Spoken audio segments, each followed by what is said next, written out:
When I first went to S.T.E.P.S, I couldn't tell whose children were whose parent and came from whose parents because all of the children acted like siblings, and all of the parents of the children knew the children so well that the whole place just felt like family.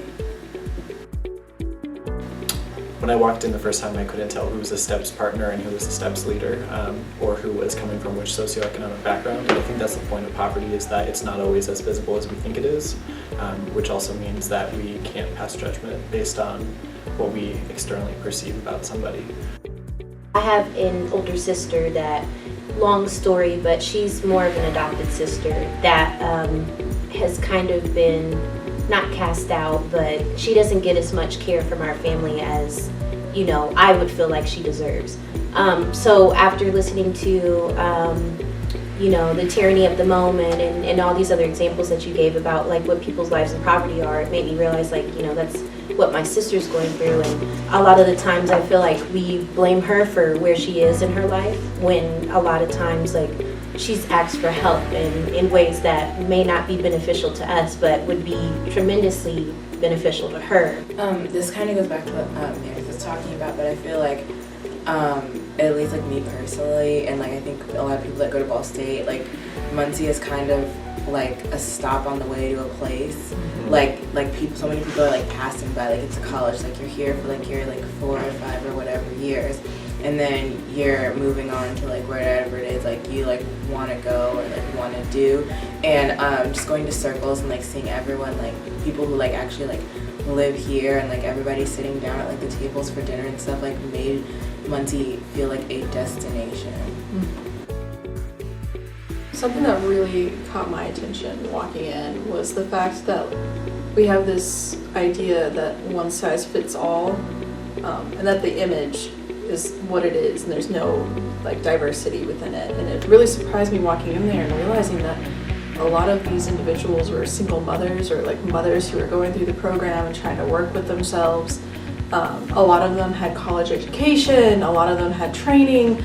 And it was interesting to learn that these things that we have been told, that if you have a college education, if you have a good paying job, if you get a raise, then your life's going to be okay. And learning that if you get a raise, that means you could have a humongous cut in your benefits, which could actually put you further back. If you have a college education, but you weren't employed for a certain number amount of years, it really doesn't mean that much, but you still have that debt.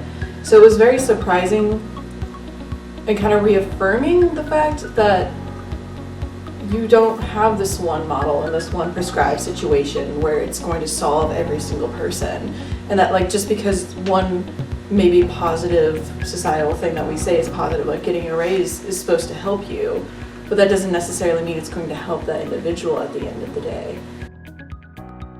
Just thinking of my own parents and how I kind of, how they tend to have, like, they have more resources, that's what I'm trying to say. They have more resources than a lot of the people there, and they have more, I think I've been given, like, more opportunities, I think, than a lot of the people there. And I didn't think of myself as, like, as having a privilege over other people. It's made me, in the best way possible, really uncomfortable as a Muncie citizen who, well, as a student and who happens to live in Muncie, who had no clue about the impact that poverty has had on the community. And I remember being near the Bloomington area, my dad was like, I just wish that Muncie would embrace, you know, Ball State more as a college town, and I always kind of like agreed with that until coming here and realizing that maybe it's the school, it's the students that aren't embracing the community. So it's helped me to understand that there's always been two sides to the story, but it's like, you know, it's more than just looking, you know, flipping the page. You got to dig deeper and try to understand like what someone else is actually going through. Like you can't really, you know, understand someone's issues or their problems or what they're facing without actually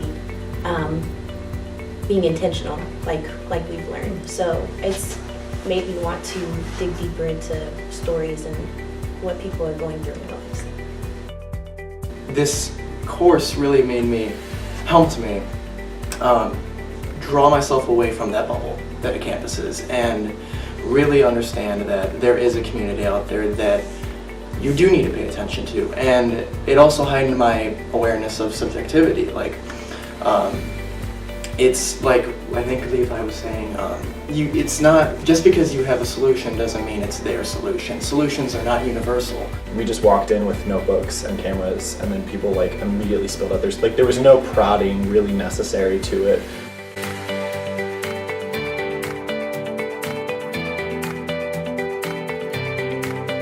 Yeah, relationships first.